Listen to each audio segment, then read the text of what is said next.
అందరికీ నమస్కారం. శ్రీమద్ భగవద్గీత ఆధ్యాత్మిక రహస్యాలు అనే శీర్షికలో శ్రీ త్రినాథ్ గారు ధారావాహిక ప్రసంగం చేస్తున్నారు. వారి ధారావాహిక ప్రసంగంలో ఈరోజు 358వ ప్రసంగం చేస్తున్నారు. శ్రీ త్రినాథ్ గారికి స్వాగతం. నమస్కారం. శ్రీమద్ భగవద్గీత ఆధ్యాత్మిక రహస్యాలు కార్యక్రమాన్ని వీక్షిస్తున్నటువంటి సోదర సోదరులందరికీ స్వాగతం. నమస్కారం. ధార్మికము ఆధ్యాత్మికము చాలా ముఖ్యమైన విషయం. మన అనేక విషయాల్లో మనం ధార్మికం కంటే ఆధ్యాత్మికము అత్యున్నతమైనటువంటి స్థితి అని మనం అర్థం చేసుకున్నాం. ఇప్పుడు గత ఎపిసోడ్ నుండి మనము మరొక అంశాన్ని కూడా మనం చర్చించుకుంటున్నాం. ఇదే టాపిక్ కింద, ధార్మికము ఆధ్యాత్మికం కింద యక్ష ప్రశ్నలు. అందులో మొదటి ప్రశ్న యక్షుడు ధర్మరాజుకి అడిగినటువంటి ప్రశ్నలు అన్నమాట. చాలా ప్రశ్నలు ఉన్నాయి. ఎన్ని వీలైతే అన్ని మనకి అవసరమైనటువంటి మన యొక్క సందేశాన్ని మనం స్పష్టం చేసేటువంటి, ఆధ్యాత్మిక జగత్తు యొక్క సందేశాన్ని స్పష్టం చేసేటువంటి ఎన్ని వీలైతే అన్ని ప్రశ్నలకు సమాధానం, ధర్మరాజు గారు చెప్పినటువంటి సమాధానం మనం అర్థం చేసుకునే ప్రయత్నం చేద్దాం. ఇప్పుడు మనం ఇది రెండవ ప్రశ్న మనం అర్థం చేసుకోబోతున్నాం. మొదటి ప్రశ్న ఏమన్నా అంటే కిమ్ ఆశ్చర్యం అన్నాడు. మనుషులు ఆశ్చర్యపోయేది, ప్రపంచంలో అత్యంత ఆశ్చర్యకరమైనటువంటి పరిస్థితి ఏమిటి అంటే దానికి ధర్మరాజు గారు ఏం చెప్పారండి? వర్తమాన సమాజంలో ఇప్పుడున్నటువంటి కలియుగం అంతిమ సమయంలో మనుషులు శరీరాలు ఆ విధంగా విడిచిపెడుతున్నారు, దేహత్యాగం చేస్తున్నారు, అంటే మృత్యువాత పడుతున్నారు, మరణిస్తున్నారు, చనిపోతున్నారు. అందరూ చూస్తున్నారు, అందరికీ తెలుసును. అయినప్పటికీ కూడా ప్రతి ఒక్క మనిషి ఎటువంటి మానసిక స్థితిలో బ్రతుకుతున్నాడంటే, నేను ఎప్పటికీ బ్రతికే ఉంటాను. అందుకని ఆఖరి క్షణం వరకు కూడా ఈ భౌతిక ప్రాపంచిక విషయాల మీదనే మునిగి తేలుతూ ఉంటాడండి. అర్థమైందండి? మీ దృష్టికి ఒక ముఖ్యమైన శ్లోకాన్ని, ఈ ఆశ్చర్యాన్ని కలిగించే విషయాన్ని గీతలో కూడా 2వ అధ్యాయంలో చాలా చక్కగా ఒక శ్లోకం ఉందండి. అది 2వ అధ్యాయంలోని 29వ శ్లోకం అండి. రాసుకునేవాడు రాసుకోవచ్చు. ఆశ్చర్యవత్ పశ్యతి కశ్చిదేనం ఆశ్చర్యవత్ వదతి తదైవ చాన్యః ఆశ్చర్యవచ్చైనమన్యః శృణోతి శ్రుత్వాప్యేనం వేదన చైవ కశ్చిత్ అంటాడు. ఆత్మ గురించే ఉంది కదా. 2వ అధ్యాయం 11వ శ్లోకం నుండి 30వ శ్లోకం వరకు ఆత్మజ్ఞానమే. నువ్వు ఆత్మవి, నువ్వు ఆత్మవి, నువ్వు ఆత్మ. భగవంతుడు మొత్తుకుంటున్నాడు. నాయన బుద్ధినేత్రాన్ని తెరవండి, అంధవిశ్వాసాన్ని విడిచిపెట్టండి. నేను చెబుతున్నాను, నేను భగవంతుడిని చెప్తున్నాను, మీ తండ్రిని చెప్తున్నాను. ఈ ఆత్మ విషయం వచ్చేటప్పుడు అందరికీ తెలుసునండి. ఆత్మ అన్న పదం కొత్తగా ఎవరు చెప్పింది కాదు. ఆత్మ అన్న పదం అందరికీ తెలుసును. ఒకడేమో ఆత్మని చూసి ఆశ్చర్యపోతాడంట, పశ్చర్య కశ్చిదేనం. అర్థమైంది? మిగతా వాడు ఏంటో ఆశ్చర్యవత్ వదతి తదైవ చాన్య. వేరొకరు ఆత్మ గురించి మాట్లాడుతూ ఆశ్చర్యాన్ని పొందుతారు, ఇతరులకు ఆశ్చర్యాన్ని కలిగిస్తారు. ఆశ్చర్యవచ్చైనం అన్యః శృణోతి అన్నాడు. వింటాడు, ఆశ్చర్యంగా వింటాడు, ఆత్మజ్ఞానం అంతా వింటాడు. తెలుసు నువ్వు ఆత్మవి అంటే. ఎవరు ఖండించలేరు కదా. ఎవరు ఖండిస్తారు చెప్పండి? ఎవరన్నా ఖండించగలిగేటుంటే భగవద్గీత అంతా తప్పనమాట.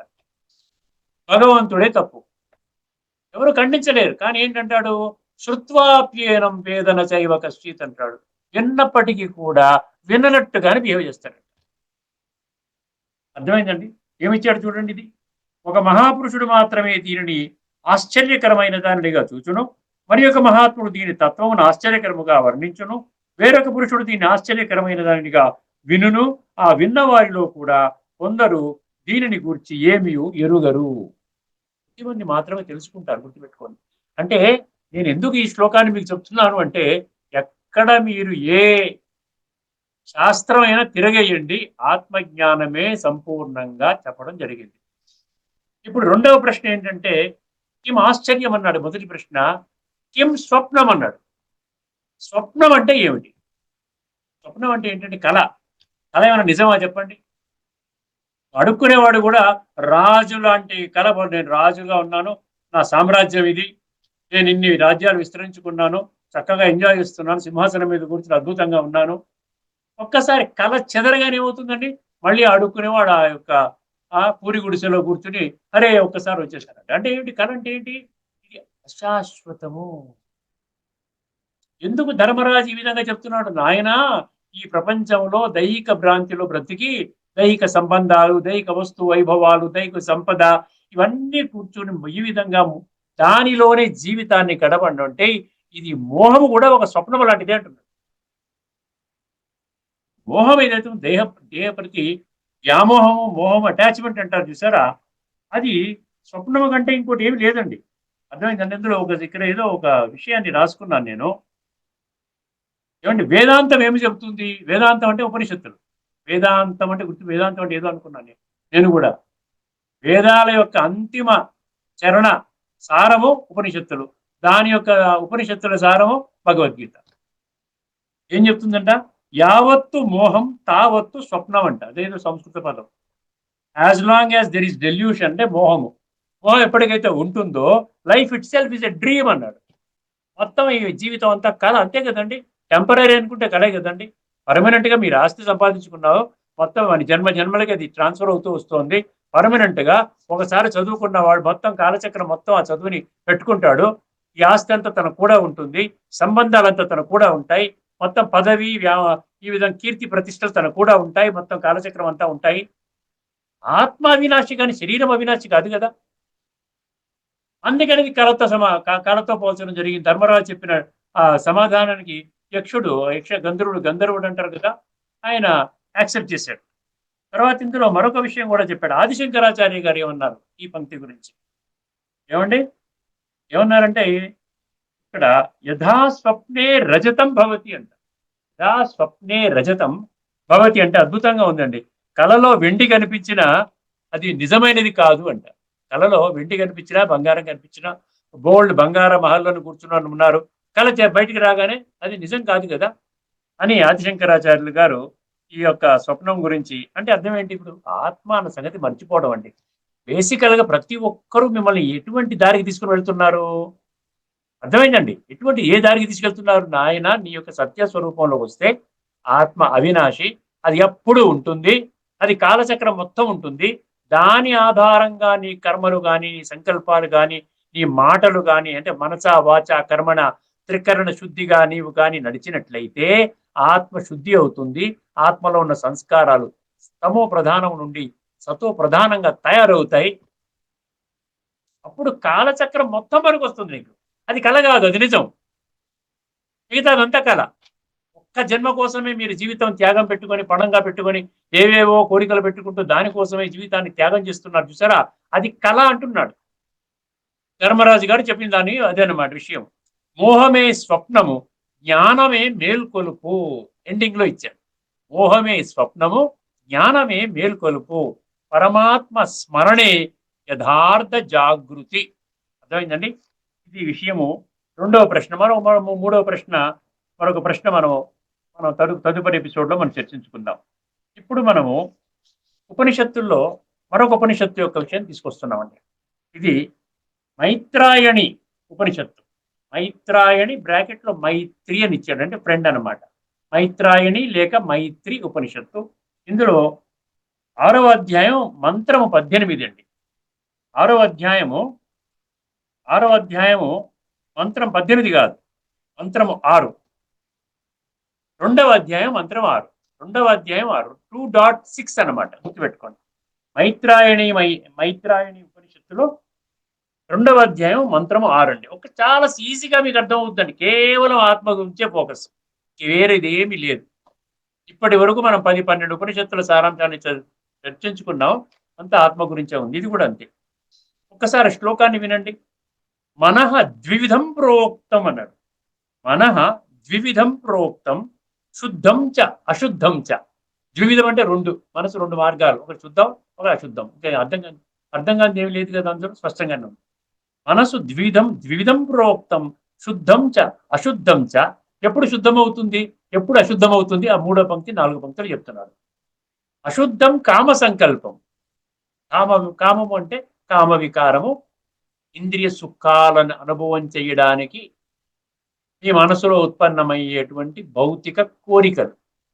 ఇది కామ అంటే ఎప్పుడు ఒక్కసారి ఏదో కోరికలు అని చెప్పి రాస్తుంటారు భాష్యకారులు. కాదు, భగవంతుడు చాలా స్పష్టంగా గీతలో ఏం చెప్పాడు? కామము మహాశత్రువు. కామము అంటే సెక్స్, లస్ట్, కామ వికారము మహాశత్రువు. ఇప్పుడు పరిశుద్ధం చేసుకునే రోజులండి, ఆత్మని కడుక్కునే రోజులు. ఎందుకంటే ఆత్మ పూర్తిగా బంక మట్టితో నిండిపోయింది. ఇంకా నేను నింపుకుంటానంటే ఏంటి? మనుషులను పతితము చేసేది కామ వికారం. అర్థమైందండి. అందుకనే కామ వికారాన్ని త్యజించండి. ఇప్పుడు బ్రహ్మచర్యం అని ఎందుకు వచ్చిందండి? సెలిబసి, బ్రహ్మచర్యము, ఆత్మచింతన, ఆత్మ యొక్క గుణాలు అనుభవం చేయండి, పరమాత్మతో సంయోగం చేయండి, మనసు బుద్ధిని అక్కడ పెట్టండి, ఈ ప్రాపంచిక విషయాలను విడిచిపెట్టండి. ఎందుకంటే ఇది ఆఖరి జన్మ. 7వ అధ్యాయం 19వ శ్లోకం, బహూనాం జన్మనాం అంతే. అర్థమైందండి. ఏమంటున్నాడు ఇక్కడ? శుద్ధం అశుద్ధం చ, అశుద్ధం కామ సంకల్పం, శుద్ధం ఏంటంటే శుద్ధం కామ వివర్జితం అన్నాడు. ఎంత ఈజీగా ఉంది చూసారా? శుద్ధం కామ వివర్జితం. ఇది మైత్రాయణి ఉపనిషత్తు అధ్యాయం 2 మంత్రం 2. ఒకసారి మళ్ళీ ఈ పదాలు మళ్ళీ చదువుకుందామండి. మనః ద్వివిధం ప్రోక్తం అంటే ఏమిటి?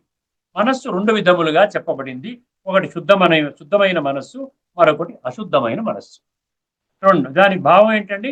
మనస్సు మన జీవిత దిశను నిర్ణయిస్తుంది. అది పవిత్రమైతే ముక్తికి దారితీస్తుంది, మలినమైతే బంధానికి కారణమవుతుంది. కారణం బంధ మోక్షయో అమృత బిందు ఉపనిషత్తులు చదువుకున్నాం. 2వ పంక్తి, శుద్ధం చ అశుద్ధం చ. మనస్సు 2 స్వభావాలు కలది. ఒకటి శుద్ధమైనది మరియు అశుద్ధమైనది. భావం కూడా అంతే, అర్థం కూడా అంతే. ఒకటి శుద్ధమైన మనస్సు, 2 అశుద్ధమైన మనస్సు. Impure mind and polluted mind. Pure mind and impure mind అంటే పొల్యూటెడ్ మైండ్. పూర్తిగా చెత్తతో నిండిపోయినట్టు మనస్సు. ఇప్పుడు వర్తమానంలో మనుషుల యొక్క పరిస్థితి అలాగే ఉంది. మనసులో శుద్ధత లేదు. శుద్ధత ఉంటేనే పరమాత్మ ప్రవేశిస్తాడు. 3వది అశుద్ధం కామ సంకల్పం. కామ, క్రోధ, లోభ, మోహ, అహంకార రూపమైన సంకల్పాలు ఉన్న మనస్సే అశుద్ధము. విషయ వికారాల వలయంలో చిక్కుకున్న మనిషి యొక్క మనస్సు చెత్తగా ఉంటుంది. అశుద్ధం అంటే అదనమాట, ఇంప్యూర్, అపవిత్రము అని అర్థం అనమాట. అంటే విషయ వికారాల వలయం నుండి బయటికి రావాలి, అప్పుడే ఆ మనసు శుద్ధమవుతుంది. భావం ఏంటంటే ఇంద్రియాసక్తి మరియు దేహాభిమానమే మనసును మలినము చేస్తాయి. ఇంద్రియాసక్తి మరియు దేహాభిమానమే మనసును మలినము చేస్తాయి. ఇది ఆత్మను బంధిస్తుంది. ఇదే మాయామయ మనస్సు. మనస్సు కూడా మాయామయం అంటున్నాడు. 4వ పంక్తి, శుద్ధం కామ వివర్జితం అన్నాడు. అశుద్ధం కామ సంకల్పం, శుద్ధం కామ వివర్జితం అన్నాడు. అంటే ఏమిటండి? అందులో అర్థం ఏంటంటే కామాసక్తి లేని. కామం అంటే గుర్తుపెట్టుకోడు. ఎక్కడ శాస్త్రాలలో ఎక్కడైనా కామము అన్న పదం ఉన్నదంటే అది కామ వికారం, అంటే సెక్స్లెస్ట్. 2వది ఇంద్రియ సుఖాలని అనుభవం చేయడం కొరకు మనసులో ఉత్పన్నమయ్యేటువంటి కోరికలు. ఇది కామం. కామం అంటే అది. కామాసక్తి లేని ఇంద్రియాల బంధనాల నుండి విముక్తమైన మనస్సే శుద్ధమైనది. ఇంద్రియాతీత సుఖం కోరుకోవాలి. ఇంద్రియాల ద్వారా సుఖం ఇప్పటి వరకు కోరుకున్నారు. 63 జన్మలు కోరుకున్నారు. ఇప్పుడు భగవంతుడు ఏమంటున్నాడు? నాయన ఆపు. నిజంగా నీవు రేపు రాబోయేటువంటి స్వర్ణయుగములో అడుగు పెట్టాలంటే ఈ యొక్క ఇంద్రియ సుఖాల నుండి అతీంద్రియ సుఖం వైపు నీ మనస్సుని మళ్లించు అంటున్నాడు. ఏమండి? ఎంతవరకు చెప్పుకున్నానా? శుద్ధం కామ వివర్జితం. కామాసక్తి లేని ఇంద్రియాల బంధనాల నుండి విముక్తమైన మనస్సే శుద్ధమైనది. భావము, కామము లేని మనస్సు శాంతమయ స్థితిని పొందుతుంది. శాంతమయ స్థితిని పొందుతుంది. అదే యోగ స్థితి, ఆత్మ సాక్షాత్కార స్థితి. అర్థమైందండి? అదే యోగ స్థితి, ఆత్మ సాక్షాత్కార స్థితి. దాన్నే శుద్ధమైన మనస్సు అంటారు. ఆత్మాభిమాన స్థితిలో, దైవ స్మరణలో, శుద్ధ మనస్సు అంటే మీనింగ్ ఏంటి ఒకటే గుర్తుపెట్టుకోండి. ఆత్మాభిమాని స్థితి. దేహాభిమానంలో శుద్ధి కాదు. దేహాభిమానం అంటే విషయ వికారాల వలయంలో చిక్కుకుంటాం. ఆత్మాభిమాన స్థితిలో, దైవ స్మరణలో స్థిరమైన మనస్సు. అర్థమైందండి? ఇది ఇప్పుడు సారం ఒక్కసారి చెప్పేస్తాం, తర్వాత మన గీతా శ్లోకంలోకి వచ్చేద్దాం. మనస్సు 2 విధములుగా ఉంటుంది, శుద్ధము మరియు అశుద్ధము. కామ సంకల్పాలతో నిండిన మనస్సు అశుద్ధమైనది. అదేవిధంగా కామరహితమైన మనస్సు పవిత్రమైనది. కామరహితమైన మనస్సు యోగమయ స్థితి, విముక్తికి మార్గము. ఇప్పుడు మనము 5వ అధ్యాయంలోని 17వ శ్లోకంలోకి వస్తున్నామండి. 5వ అధ్యాయంలోని 17వ శ్లోకం చాలా ముఖ్యమైన శ్లోకము. కాలచక్రములో 8 శ్లోకాలలో మనకేం చెప్పారండి? మరలా నీకు జన్మ ఉండదు. అర్థమైందండి? అది ఆ విధంగా మనుషులు, అత్యధిక సంఖ్యలోని మనుషులు అజ్ఞాన వశమున బుద్ధి నేత్రాన్ని తెరవకపోవటం వలన, అంటే 100% అంధవిశ్వాసములో జీవితాలను గడపటం వలన ఆ విధంగా వాళ్ళు అర్థం చేసుకున్నారు. అర్థం చేయించే వాళ్ళు కూడా ఆ విధంగా అర్థం చేయించారు. ఎందుకంటే వాళ్ళకు కూడా వాస్తవ విషయము, భగవంతుడు చెప్పిన విషయం తెలియదు కాబట్టి. ఒక్కసారి జాగ్రత్తగా మరొక శ్లోకం అదే విషయాన్ని చర్చించే విషయము, ఏదైతే కాలచక్రంలో జన్మరాహిత్యాన్ని సపోర్ట్ చేసేటువంటి, ఆ విధంగా అర్థాన్ని స్ఫురించేటువంటి మరొక శ్లోకాన్ని మీ ముందు ఉంచుతున్నానండి. ఒక్కసారి ఆ శ్లోకం వినండి. అది 5వ అధ్యాయంలోని 17వ శ్లోకం. 5వ అధ్యాయంలోని 17వ శ్లోకం. జాగ్రత్తగా వినండి. తద్బుద్ధయస్తదాత్మానః తద్బుద్ధయస్తదాత్మానః తన్నిష్టా తత్పరాయణః. అర్థమైందండి. తద్బుద్ధయస్తదాత్మానః తన్నిష్టా తత్పరాయణః గచ్చంత్య పునరావృత్తిం జ్ఞాన నిర్ధూత కల్మషా. ఇది శ్లోకం. గచ్చంత్య పునరావృత్తి, అపునరావృత్తి అది అనమాట. అంటే అపునరావృత్తం అంటే నీకు మళ్ళీ ఈ కాలచక్రం నుంచి బయటికి వెళ్ళిపోతావు. జ్ఞాన నిర్ధూత కల్మష, ఆఖరి పంక్తి అది. ఒకసారి పదవిచ్ఛేదన చేద్దామండి. ఇక్కడ 4 విషయాలు చెప్తున్నారు. 4 లక్షణాలు ఉన్న మనిషి, ఈ 4 లక్షణాలు కానీ ఉన్నట్లయితే నీవు కాలచక్రం బయటికి వెళ్ళిపోతావు. అర్థమైందండి. కాలచక్రం బయటికి వెళ్ళిపోతావు అంటే ఆత్మలన్నీ కూడా వాళ్ళ యొక్క అస్తిత్వాన్ని కోల్పోతుంది అనమాట. ఎందుకంటే ఆత్మ దేహం తీసుకుంటుంది. ఒక పరమాత్మ తప్ప ప్రతి ఒక్క ఆత్మ దేహదారులు. ప్రతి ఒక్క ఆత్మ ఈ కాలచక్రములోకి వస్తుంది. 100% ఏ ఒక్కరు ఎక్సెప్షన్ కాదు. 33 కోట్ల దేవీ దేవతలు కూడా ఎక్సెప్షన్ కాదు. అర్థమైందండి. అదే విధంగా వివిధ ధర్మస్థాపకులు ఎక్సెప్షన్ కాదు. వాళ్ళు కూడా ఏముంది, గౌతమ బుద్ధుడు దేహం ఉంది కదండి, మహావీరుడు దేహం ఉంది కదా, గురునానక్ దేహం ఉంది కదా, జీసస్ క్రిస్ట్ దేహం ఉంది కదా, ప్రాఫెట్ మహమ్మద్ దేహం ఉంది కదా. దేవీ దేవతలు ఎంతమంది అయితే ఉన్నారు అందరూ కూడా దేహదారులు అందరూ కూడా వాళ్ళు కాలచక్రములో కంపల్సరిగా తిరగవలసిందే అని మనము 37 శ్లోకాలు చర్చించుకున్నాం. ప్రకృతిం స్వామధిష్టభ్య విసృజామి పునః పునః అన్నాడు. భూతగ్రామమిమం కృత్స్నం అవశం ప్రకృతిర్వశాత్. ప్రకృతి వశమున, ప్రకృతి అంటే దేహ భ్రాంతిలో కూరుకుపోయిన మనిషి. ఈ మోహం, ఇప్పుడు ఇందాక ఇది కూడా చెప్పుకున్నాం కదా ఉపనిషత్తుల్లో కూడా, మైత్రాయణి ఈ ఉపనిషత్తులో కూడా మోహము. అదేవిధంగా యక్ష ప్రశ్నలు కూడా, అందులో కూడా మోహం అనే పదం వచ్చింది కదా.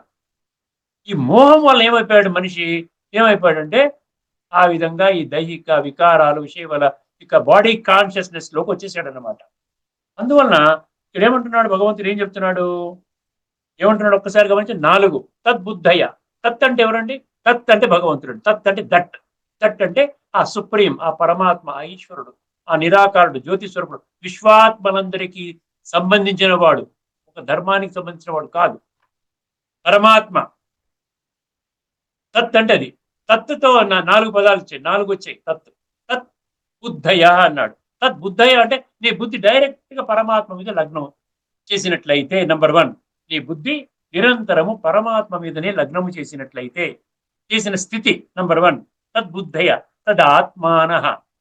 తదాత్మాన అంటే ఏంటి? సెల్ఫ్ అంతా కూడా ఫోకస్ ఆన్ ఓన్లీ పరమాత్మ, ఇంకేం లేదు. భగవంతుడు తప్ప నాకు జీవితంలో ఎటువంటి గమ్యము లేదు, ఇంకెటువంటి ఆసక్తి లేదు. ఎంటైర్ ఫోకస్ 100% ఫోకస్ ఫర్ ఆత్మ ఆన్ ద పరమాత్మ. Sense of I conscious only on supreme conscious. తత్ ఆత్మాన తద్బుద్ధయ తదాత్మాన తన్నిష్ట. ఒకటే లక్ష్యము, ఒకటే గమ్యము. నిష్ఠ అంటే ఏంటి? ఫిక్స్డ్, డిటర్మినేషన్, రిజల్యూట్, నిశ్చయాత్మక బుద్ధి భగవంతుడి మీద. అంటే ఎంతలా చెప్తున్నాడు చూసారా. తద్బుద్ధయ తదాత్మాన తన్నిష్ట. తర్వాత ఏమన్నాడు ఆఖరిది? తత్పరాయణ. పరాయణత అంటే బలిహారం, పరమాత్మ మీద సరెండర్ అయిపోడు కంప్లీట్ గా. ప్రాపంచిక విషయాల నుండి బయటపడి ఈ యొక్క సోల్ బాడీ కాన్షియస్ నుంచి 100% సోల్ కాన్షియస్నెస్, ఆత్మ అభిమాన స్థితి, ఆత్మ యొక్క ఉనికిని అనుభవం చేసేటువంటి స్థితి. అటువంటి స్థితిలో పరమాత్మ మీద పూర్తిగా మత్పరాయణ అని గీతలో అనేక శ్లోకాల్లో వచ్చింది. మత్పరాయణత, మత్పరహ. సో 4 చెప్పారు కదండి. తద్బుద్ధయ తదాత్మాన తన్నిష్ట తత్పరాయణ తన్నిష్ట తత్పరాయణ. ఏమన్నాడు అక్కడ? ఏమన్నా గచ్చంతి అపునరావృత్తి అన్నాడు. గచ్చంతి వాళ్ళు ఏం పొందుతారంట? అపునరావృత్తి అంటే పునరావృత్తి అంటే మళ్ళీ కాలచక్రంలోకి రావడం. కాలచక్రములోకి రానటువంటి స్థితి పొందుతారు. అంటే జనన మరణ చక్రం నుండి బయటికి వెళ్ళిపోతారు.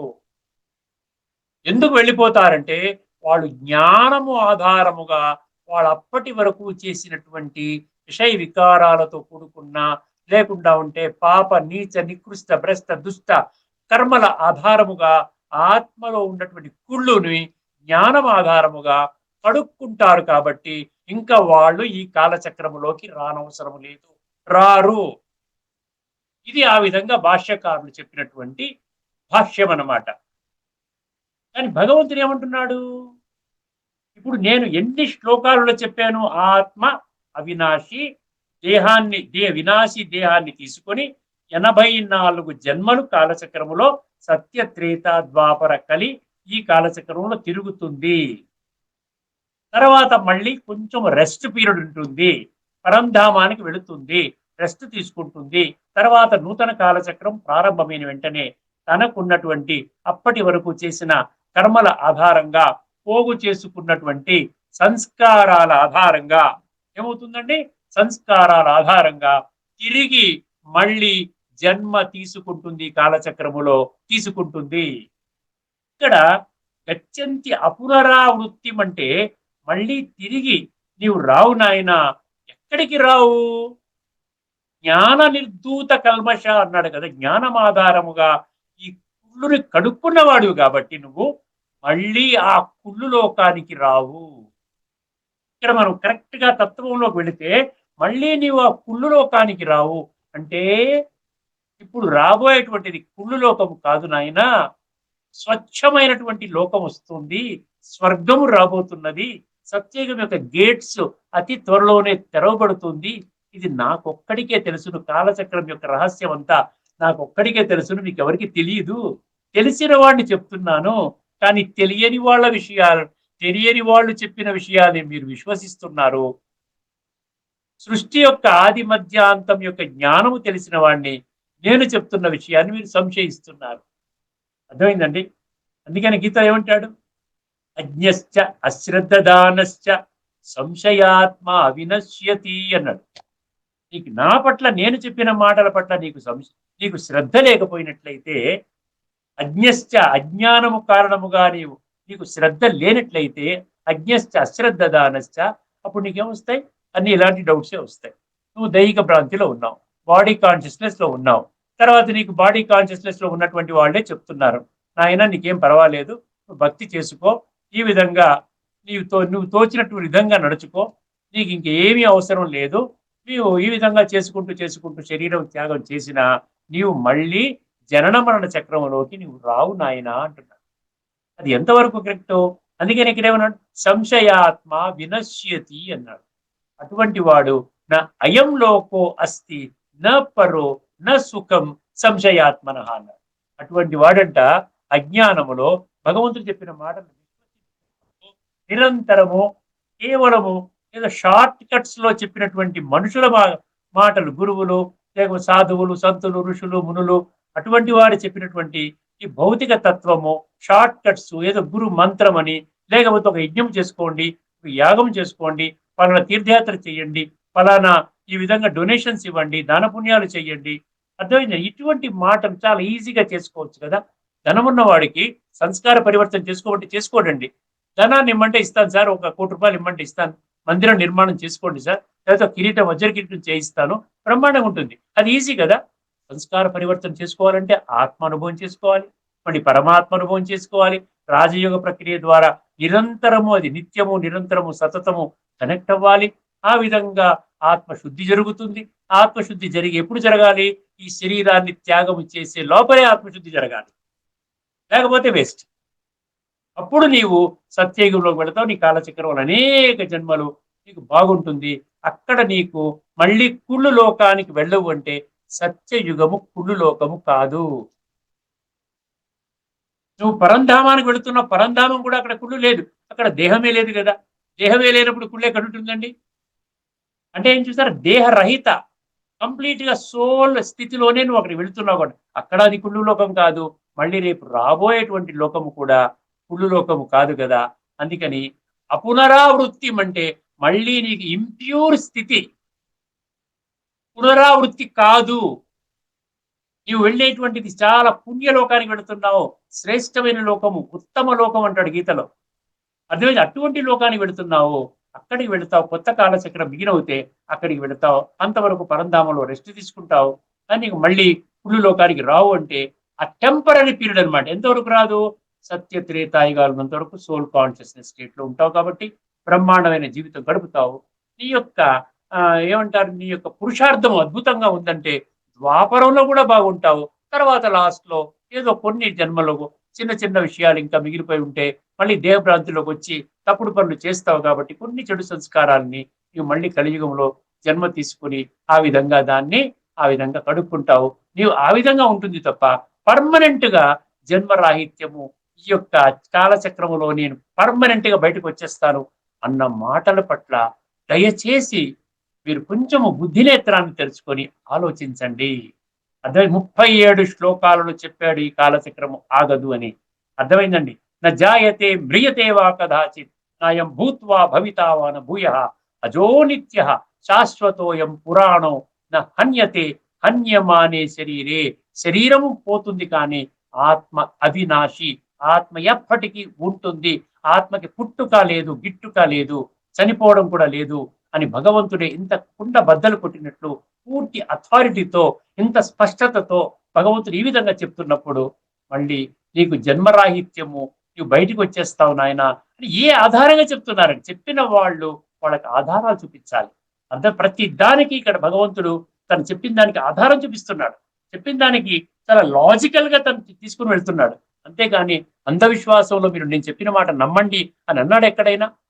అది కూడా ఏమన్నాడు? మీరు వాద ప్రవదతామహం అంటాడు. ప్రతి విషయాన్ని మీరు బుద్ధినేత్రం తెరుచుకొని వాదించండి అంటాడు. భగవంతుడు చెప్పిన మహావాక్యాలు, భగవంతుడు నిజంగా నిరాకారుడా? భగవంతుడి మహావాక్యాల ఆధ్యాత్మిక జ్ఞానమా? ఇది నిజంగా కాలచక్రంలో ఉన్నటువంటి 850 కోట్ల మనుషుల యొక్క జీవితాన్ని నిర్ణయించేటువంటి జ్ఞానమా? ఇవన్నిటి కూడా ఆలోచించమంటున్నారు కదా. 18వ అధ్యాయంలో 63వ శ్లోకాలు ఏం చెప్పాడండి? ఇది తే జ్ఞానమాఖ్యాతం గుహ్యాతి గుహ్యతరం మయా విమృశ్యైత దశేషేణ యథేచ్ఛసి తథా కురు అన్నాడు.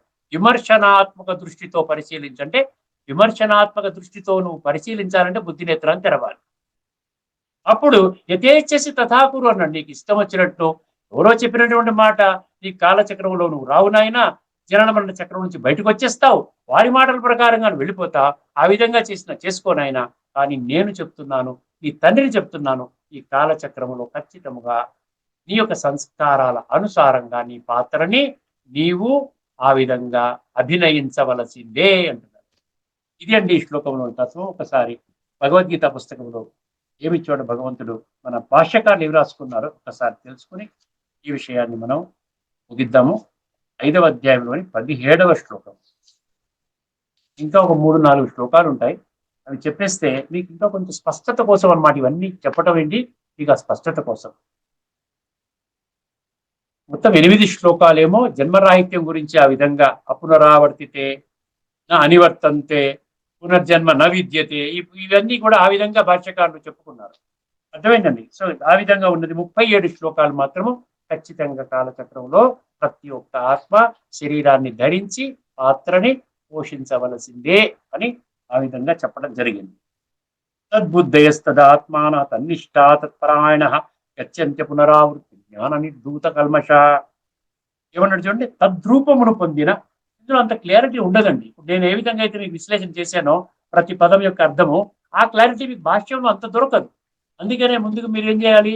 ఈ యొక్క గీతని తత్వజ్ఞాన కోణంలో అర్థం చేసుకున్నట్టయితే అప్పుడు ఈ భాష ఇక్కడ తప్పు జరిగింది, ఇక్కడ ఈ విధంగా అర్థం చేసుకున్నారు భాష్యకారులు అని ఆ విధంగా మనం అర్థం చేసుకుంటాం. ఇప్పుడు మీకు ఈజీగా అర్థమవుతుంది. ఎందుకంటే మనం ఇప్పుడు 357 ఎపిసోడ్స్ మనం చెప్పుకున్నాం కాబట్టి అవన్నిటిని దృష్టిలో పెట్టుకుని కంటిన్యూస్ స్టోరీ అనమాట. సత్యనారాయణ వ్రతం అంటే ఇదేనండి. మనిషి నరుడే శ్రీనారాయణుడు, నారి శ్రీ మహాలక్ష్మి. సత్యంగా ఈ యొక్క మనిషే నరుడే నారాయణుడు అంటే ఒక మనిషి స్థూలంగా ఇక్కడ ఉన్న మనిషి భౌతిక, ఇక్కడ సాధారణ మనిషి దైవీ లోకంలో నారాయణుడుగా జన్మ తీసుకోబోతున్నాడు. అది నారి శ్రీ మహాలక్ష్మి. అందుకని లక్ష్మీ నారాయణులు అన్న గుళ్ళు కూడా ఉన్నాయి, లక్ష్మీ నారాయణులు. ఇక్కడ గమనించండి, ఇక్కడ మీకు అంత ఈజీగా అంత అర్థం కాదు, కానీ చదువుతాను, జాగ్రత్త వినండి. తద్రూపమును పొందిన మనోబుద్ధులు కలవారై, తద్రూపమును పొందిన మనోబుద్ధులు కలవారై సచ్చిదానంద ఘన పరమాత్మయందే నిరంతరము ఏకీభావ స్థితులై తన్నిష్టా తత్పరాయణులైన పురుషులు జ్ఞాన సాధనతో జ్ఞాన సాధనతో పాపరహితులై పునరావృత్తి రహితమైన పరమగతిని పొందుతారు. పునరావృత్తి అండర్లైన్ చేసుకోండి. అంటే జనన మరణ చక్రం నుండి బయటికి, రహితం అంటే బయటకు వచ్చేస్తారు, పరమ గతిని పొందుతారు. పరమగతి ఎక్కడ వస్తుందండి? జనన మరణ చక్రంలో ఉండి సంస్కార పరివర్తన చేసుకుని. ఇక్కడ కూడా ఇంకొక విచిత్రం వీళ్ళు గుర్తుపెట్టుకోండి. జ్ఞాన సాధనతో పాపరహితులైన వారు కాలచక్రంలో ఉంటేనే వాళ్ళకి బెనిఫిట్. కాలచక్రం బయటకు వస్తే లేదు. కాలచక్రం బయటకు వచ్చారంటే భగవంతుడి యొక్క సర్కిల్ నుంచి బయటకు వెళ్ళిపోయినట్టే. భగవంతుడు గుర్తించరు మిమ్మల్ని, కాలచక్రం బయటకు వచ్చే గుర్తించరు. కాలచక్రంలో ఉండి ఇక్కడ పాపరహితులు అంట సంస్కారాలు పరివర్తన చేసుకున్నారు కాబట్టి ఖచ్చితంగా ఈ కాలచక్రంలోనే ఉంటూ సంగమయుగంలో పరమాత్మ యొక్క ప్రాప్తితో జ్ఞానం ఆధారంగా పాపరహితులు అయ్యారు కాబట్టి మీరు ఖచ్చితంగా రేపు రాబోయేటువంటి స్వర్గం అనబడేటువంటి సత్యత్రేతాయుగాల్లో శ్రేష్టమైన జన్మను పొందుతారు. అర్థమైందండి? ఇక్కడితో మన చర్చను ముగించుకుందాం. రాబోయే ఎపిసోడ్లో మరొక శ్లోకం ఈ యొక్క విషయాన్ని స్పష్టం చేసినటువంటి జన్మరాహిత్యం కాదు, ఇది జనన మరణ చక్రంలో మన పాత్ర అభినయించవలసింది నేను స్పష్టం చేసే మరొక శ్లోకాన్ని, అదేవిధంగా యక్ష ప్రశ్నలో మరొక ప్రశ్న, అదేవిధంగా ఉపనిషత్తులో కూడా మరొక ఉపనిషత్తు ఒక సారాంశాన్ని మనం తెలుసుకునే ప్రయత్నం చేద్దామండి. అంతవరకు సెలవు. అందరికీ నమస్కారం. లోకా సమస్త సుఖినో భవంతు. ఓం శాంతి. శ్రీమద్ భగవద్గీత ఆధ్యాత్మిక రహస్యాల తత్వసారాన్ని మనకు తర్కసహంగా వివరించారు శ్రీ శ్రీనాథ్ గారు. వారికి ధన్యవాదాలు.